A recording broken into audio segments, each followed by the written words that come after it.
مسیح کے بابرکت اور قادر نام میں آپ سب کو سلام، آپ سب کی سلامتی ہو۔ اور ایک سوال مجھ سے بہت بار پوچھا گیا ہے، وہ سوال للت کے متعلق ہے کہ للت کیا ہے۔ اس سے بیشتر کہ ہم اس کے متعلق باتیں کریں، اس کے متعلق جانیں، میں چاہتا ہوں جو لوگ ہمارے چینل پر نئے آتے ہیں کائنڈلی ہمارے چینل کو سبسکرائب کریں، لائک کریں اور ہماری ویڈیوز کو زیادہ سے زیادہ شیئر کریں تاکہ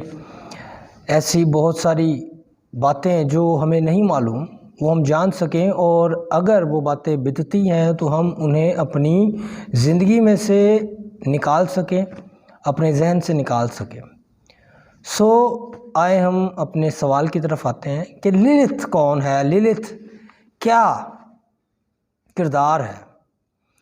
سب سے پہلے مجھے اور آپ کو یہ سمجھنے کی ضرورت ہے کہ للت جو ہے وہ ایک عبرانی لفظ ہے۔ عبرانی میں للت کا مطلب ہوتا ہے demon, night spirit, night monster.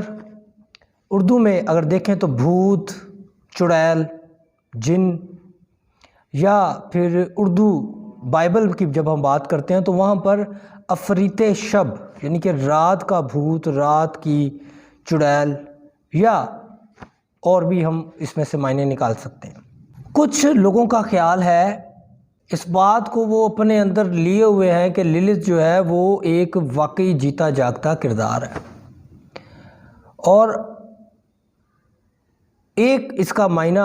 جب ہم دیکھتے ہیں تو وہ فیمیل گاڈیس بھی ہے، جس وجہ سے وہ لوگ کہتے ہیں کہ یہ جو ہے کہ خدا نے اسے بنایا اور آدم کے ساتھ اسے بنایا۔ جب ہم پیدائش کی کتاب اور اس کا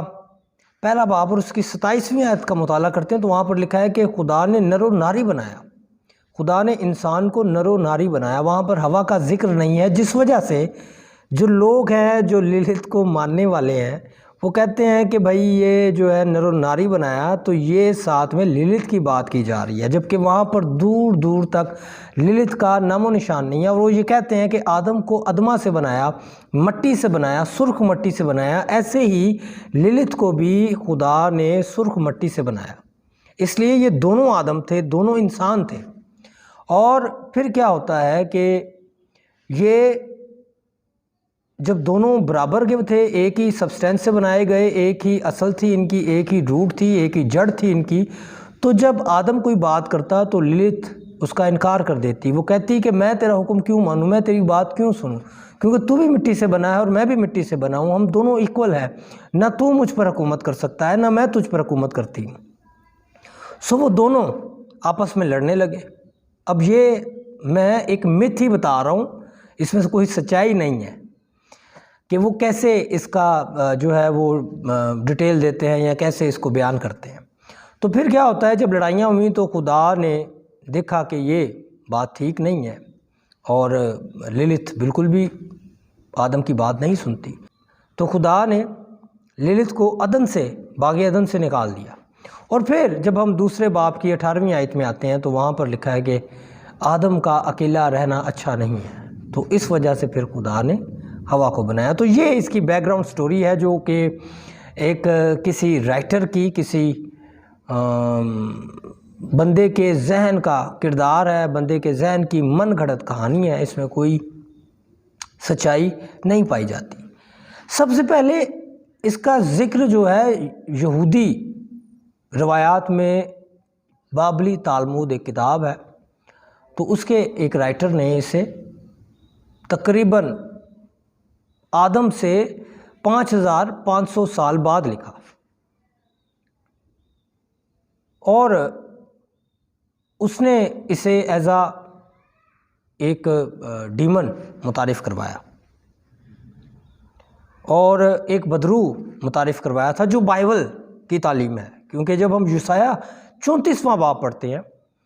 اور جب 34واں باب اور اس کی 14ویں آیت کا مطالعہ کرتے ہیں تو وہاں پر یہ لفظ ہمیں ملتا ہے، اور پوری بائبل میں یہ ایک ہی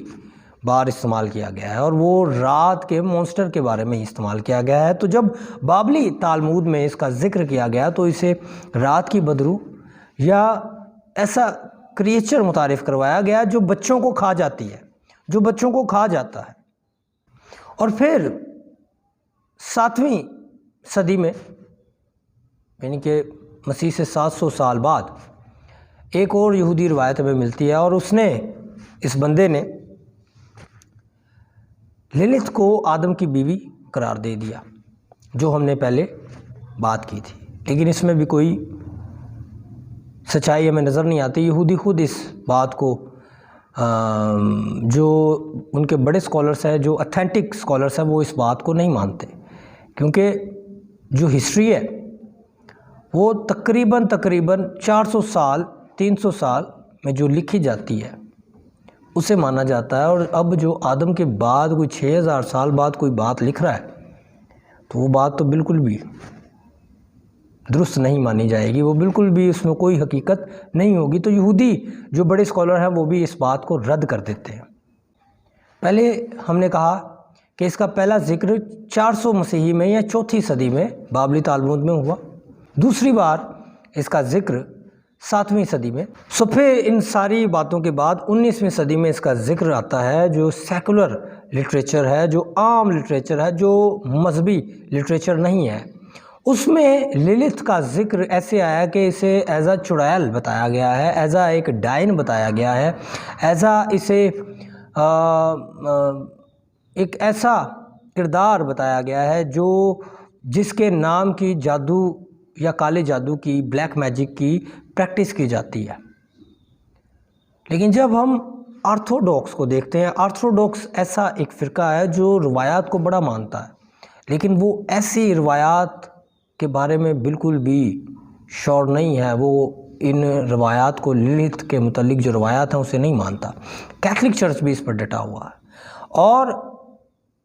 ہم اپنی بات چھوڑ دیتے ہیں، ہم مسلمانوں کی بات لیتے ہیں، کیونکہ وہ بھی حضرت آدم کو پہلا نبی مانتے ہیں، اور وہ بھی للت کی جو کہانی ہے، للت کا جو واقعہ ہے، للت کے کردار کو ایز اے آدم کی پہلی بیوی تصور بالکل بھی نہیں کرتے، وہ اسے کفر قرار دیتے ہیں کہ یہ ایسا کچھ بھی نہیں ہے۔ للت ایک من گھڑت کہانی ہے، اس کے سوا اور کچھ بھی نہیں ہے۔ جو کچھ بائبل میں لکھا ہے منون وہ ویسا ہی ہے، اور جو کچھ ہمیں بائبل کے علاوہ اور بات ملتی ہے، کوئی اور کردار ملتا ہے، وہ ہمارے لیے بالکل بھی ویلیو نہیں رکھتا۔ للت بائبل کے مطابق ایک رات کا ڈیمن ہے، اور جب ہم 34ویں باب کا مطالعہ کرتے ہیں، یسایہ 34ویں باب کا، تو اس میں خدا